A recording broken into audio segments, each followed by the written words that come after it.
Hello student, आज हम करेंगे एक्सरसाइज 1.4। इसमें आपको दिया गया है first question, without actually performing the long division state whether the following rational number will have a terminating decimal expansion और a non terminating repeating decimal expansion. तो आपसे यहाँ पे क्या बोला गया है कि आपको जो लॉन्ग डिवीजन मेथड होता है आपका डिवाइड करके देखने वाला, उसको किए बगैर आपको क्या करना है, रैशनल नंबर बताने हैं कि कौन से तो टर्मिनेटिंग है और कौन से आपके non terminating repeating decimal expansion वाले हैं। तो आपको दिया गया है जो पहली स्टेटमेंट है, क्या है, 13 डिवाइडेड बाय 3125 ये दे रखा है। तो अब आपको बिना भाग किए यानी कि बिना डिवाइड किए ये बताना है कि ये आपका जो ये क्वेश्चन है, क्या ये आपका रैशनल नंबर में टर्मिनेटिंग डेसिमल वाला है या फिर नॉन टर्मिनेटिंग रिपीटिंग वाला है। तो इसके लिए आपके पास क्या होता है, एक फार्मूला होता है, यानी कि जो नीचे होता है ना आपका कौन सा डिनोमिनेटर को आप क्या करोगे, फैक्टराइज करोगे। यानी कि जो भी आपका हर दे रखा है उसको आप क्या करोगे, यानी कि नीचे वाला जो है उसके बनाओगे फैक्टर।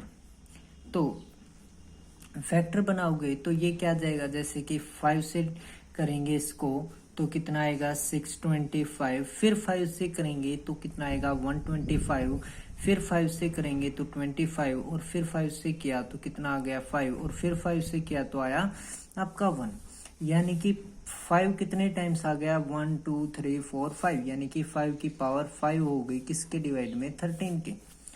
अगर हमारा क्या है, जो भी नीचे वाला डिनोमिनेटर होता है उसकी पावर किस फॉर्म में आए, 2 की पावर n और 5 की पावर m, यानी कि 2 की पावर कुछ हो और 5 की पावर कुछ भी हो, तो क्या है कि क्या होगा, हमारा टर्मिनेटिंग होगा। क्या होगा, टर्मिनेटिंग। कौन सा होगा, टर्मिनेटिंग। अगर मान लो कि 2 की पावर n और 5 की पावर m के अलावा, ठीक है, चाहे तो दोनों आ जाएं या फिर दोनों में से कोई भी एक आए, ठीक है, तो क्या होता है, टर्मिनेटिंग। अगर मान लो कि दोनों में से एक अलग आ जाता है या फिर दोनों ये नहीं आते हैं, जैसे कि 21 है, इसके फैक्टर करेंगे तो 3 और 7 आते हैं, यानी कि 3 की पावर 1 और 7 की पावर 1, ये रिजल्ट मिलेगा। यानी कि ये रिजल्ट क्या हो गया, 2 की पावर से और 5 की पावर से अलग हो गया। तो इसका मतलब ये क्या है, नॉन टर्मिनेटिंग। कौन सा है, नॉन टर्मिनेटिंग। ठीक है, ये होता है आपका शांत, और हिंदी में इसको बोलते हैं अशांत, शांत परवर्ती और अशांत परवर्ती।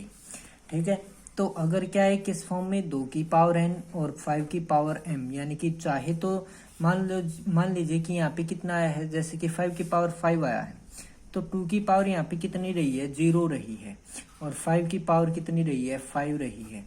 2 की पावर 0 यानी कि किसी की भी पावर 0 का मतलब क्या होता है, 1।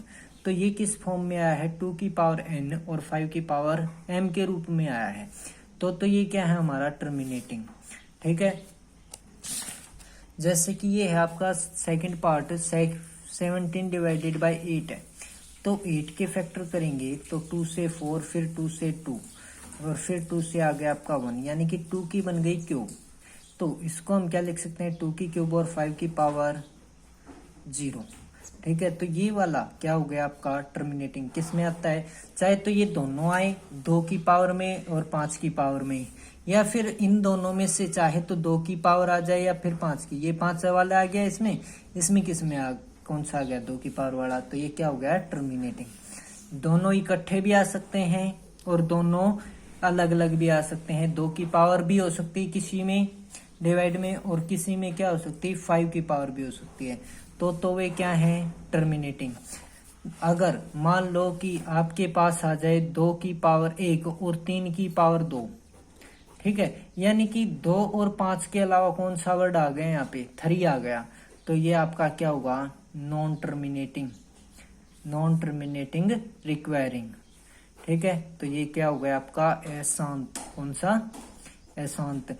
और जैसे कि 5 की पावर कुछ भी आ जाए आपके नीचे, ठीक है, या फिर 2 की पावर कुछ भी आ जाए, या दोनों की पावर ही कुछ ना कुछ आ जाए, तो ये तीनों एग्जांपल हैं किसके? टर्मिनेटिंग के। ठीक है, नॉन टर्मिनेटिंग के आपके कौन से हो गए? जैसे कि ना 2 की आई ना 5 की आई, यानी कि मान लीजिए कि 3 आ गया और 7 आ गया, तो ये क्या है? Non terminating. ठीक है, मान लीजिए कि 2 की पावर कुछ है, ठीक है, और गुणा में 2 की पावर के साथ 3 4 5 6 जो भी हैं उनकी पावर दे दी, 5 को छोड़ के किसी और की पावर दे दी, तो वो भी नहीं होगा। ठीक है, तो ये आपकी क्या हो गई? शांत और अशांत बताने का तरीका, टर्मिनेटिंग और नॉन टर्मिनेटिंग बताने का। तो इसको सोल्व करोगे तो आपका आ गया 5 की पावर 5 3, यानी कि 13 डिवाइडेड बाय कितना आ गया? 5 की पावर 5। तो ये किसकी फॉर्म में है?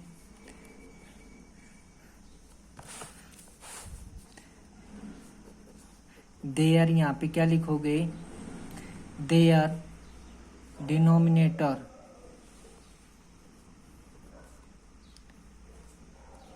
is in the form of 5 की power m, so this is terminating। क्या हो गया? टर्मिनेटिंग। अगर मान लीजिए जैसे कि क्या था, 17/8 था, तो इसमें हमारा क्या आया था? 2 की पावर 3 आई थी, तो यहाँ पे क्या हो जाएगा? 2 की पावर n। ठीक है, तो क्या हो गया? टर्मिनेटिंग। ठीक है, मान लीजिए आपका क्या आ जाता है? 10 आ जाए डिवाइड में, किसी के भी नीचे क्या आ जाए? 10 आ जाए, तो यहाँ पे क्या होगा? 2 की पावर 1 और 5 की पावर 1 हो गई, इसका जो फैक्टर करोगे तो यहाँ पे क्या हो जाएगा? Their denominators is in the form of 2 की पावर n एंड 5 की पावर m, सो जो भी है आपका दिस इज आपका नॉन नहीं, मतलब क्या आ जाएगा? टर्मिनेटिंग। अगर मान लीजिए कि यहाँ पे जैसे कि 21 ही हो किसी के नीचे, तो यहाँ पे हम लिखेंगे their denominator is the number of क्या है? Their denominator is in the form of not B, यानी कि नहीं है किसमें? 2 की पावर n एंड 5 की power m, so this is a non terminating requiring. जैसे कि मान लीजिए कि आपका ये पहला पार्ट है, इसको सोल्व करते हैं। 13 डिवाइडेड बाय में 3125 है, तो इसका रिजल्ट आया हमारा 13 बाय में 5 की पावर 5। तो इसका क्या हो जाएगा आपका? देयर आर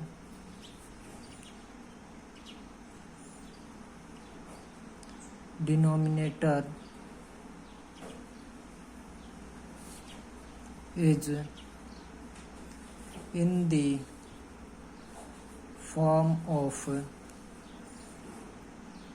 5 की पावर m, या फिर यहाँ पे लिख ही दो 2 की पावर n क्रॉस 5 की पावर m, 2 में से और 5 में से कोई भी आ रहा है ना, तो ये बात लिख ही दो 2 की पावर n क्रॉस 5 की पावर n। फिर क्या लिखोगे? So it is terminating. क्या हो जाएगा? टर्मिनेटिंग, यानी कि हिंदी में क्या होगा? यहाँ पर हर 2 की पावर m गुणा में 5 की या 2 की पावर n और 5 की पावर m के रूप में है, तो यह शांत होगा। क्या होगा? यह भिन्न लिख दो, यह भिन्न शांत होगी। ठीक है। यहाँ पर हर यानी कि जो नीचे वाला होता है उसको हर बोलते हैं, ऊपर वाले को अंश बोलते हैं। हर 2 की पावर n क्रॉस 5 की पावर m के रूप में है तो यह शांत, यह भिन्न शांत होगी। अब जैसे कि 8 आया है, उसमें यहाँ पे क्या आ जाएगा, बस रिजल्ट में क्या आएगा, 17/8 है तो इसको लिखेंगे 17 और 2 की पावर 3। फिर हमारा इंग्लिश मीडियम वाले यही बात लिख देंगे टर्मिनेटिंग की, ठीक है, और हिंदी वाले यही बात। अब जैसे कि मान लीजिए कि ये है 6/15 है, पार्ट नंबर है ये आपका 8, ठीक है, 6/15, इसको हम लिखेंगे 6 से यानी कि 2 क्रॉस 3 डिवाइडेड में 3 क्रॉस 5, तो 3 से 3 गया कैंसिल आउट, क्या आ गया 2 की पावर 5। कुछ आपके ऐसे सम्स भी होते हैं जिसमें ये कट हो गई, तो ये आ गया 2 की पावर 5, तो ये भी क्या हो गया हमारा, नीचे क्या आ गया 5 की पावर में है, तो ये हमारा क्या आ गया आंसर, यही इसी रूप में लिख देंगे, ठीक है। अब देखिए यहाँ पे दे रखा है, ये पहले ही आपको खोल के दे रखा है, जैसे कि ये है 343, 29/343, तो ये क्या आ जाएगा आपका 29 डिवाइडेड बाई 7 की पावर 3, ठीक है। तो यहाँ पे हमें क्या चाहिए, चाहे तो 2 की हो या फिर 5 की हो, उसके अलावा किसी और की आ गई तो नॉन टर्मिनेटिंग, तो क्या आ जाएगा, देयर आर डिनोमिनेटर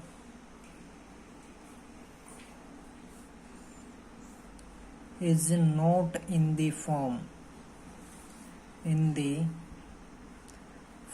of 2 की पावर n और 5 की power m, so it is non-terminating repeating, क्या आ जाएगा, नॉन टर्मिनेटिंग रिपीटिंग, यानी कि क्या आ जाएगा हिंदी में, यहाँ पर हर 2 की पावर n और 5 की पावर m के रूप में नहीं है, इसलिए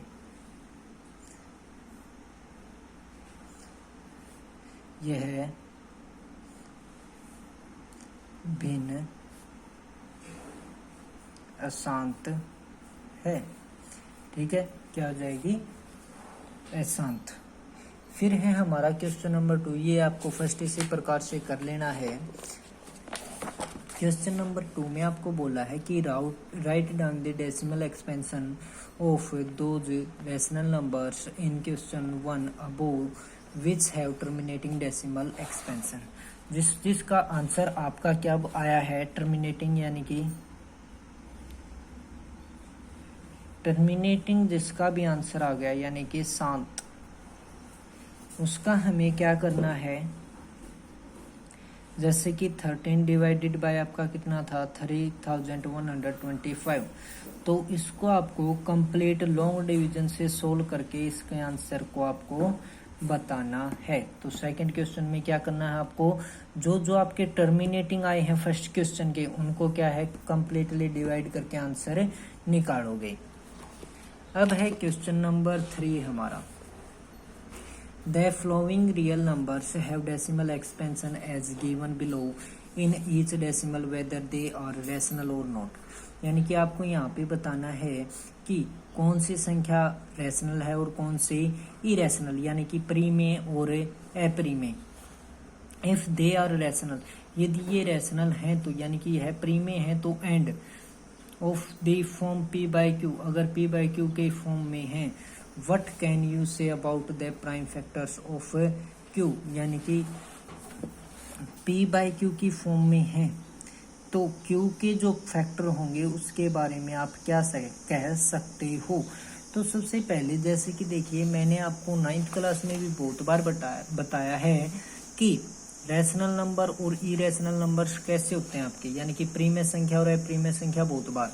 यानी कि ये वाला क्वेश्चन आपका देखिए ये क्या हो रहा है, कंप्लीट रिजल्ट मिल रहा है आपको। अगर कंप्लीट रिजल्ट मिल रहा है तो ये नंबर क्या हो गया, रैशनल। क्या हो गया, फर्स्ट पार्ट वाला रैशनल, यानी कि कंप्लीट रिजल्ट तो परिमेय संख्या। क्या हो गया, परिमेय संख्या, जिसका हमें क्या मिल जाए, रिजल्ट मिल जाए, वो कौन सी होती है, रैशनल यानी कि परिमेय। तो फिर इसका जो क्यू है इसके बारे में हम क्या कह सकते हैं कि रैशनल आया है यानी कि परिमेय संख्या ही ना, तो उसके जो पी के फैक्टर होंगे ना, यानी कि क्यू के factor, if number is rational and in form P by Q, so factor of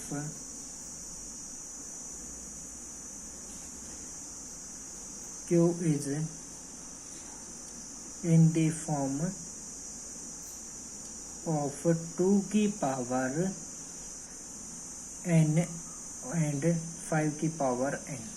यदि क्या है, आपकी जो संख्या है वो परिमेय है, यदि संख्या परिमेय है और P by Q के रूप में है, तो क्यू के गुणनखंड 2 की पावर m क्रॉस 5 की पावर n के रूप में है। ठीक है, अब देखिए सेकंड पार्ट है ये वाला, देखिए ये लगातार चलता जा रहा है आपका, यानी कि क्या पता आगे क्या आएगा आपको पता ही नहीं है। ठीक है, तो ये क्या हो गया आपका इरेशनल। ठीक है, तो परिमेय लिख दोगे। इससे आगे वाला है आपको पता तो चल गया है कि इन सब के ऊपर क्या आएगा, बार आएगा, तो ये क्या हो गया आपका एक रैशनल नंबर हो गया। रैशनल नंबर हो गया तो आपको रिजल्ट क्या लिखना है, यही, if number is rational and in form P by Q, so factor of Q is in the form of 2 की पावर n क्रॉस 5 की पावर n, 2 की पावर n क्रॉस 5 की पावर m। ठीक है, तो यदि हमारी संख्या परिमेय और P बटे Q के रूप में है तो क्यू के गुणनफल 2 की पावर n क्रॉस 5 की पावर m के रूप में होंगे। ये आपके क्या होंगे, इसके उत्तर होंगे। तो ये आपकी है 1.4 एक्सरसाइज, जो आपको खुद से करनी आनी चाहिए।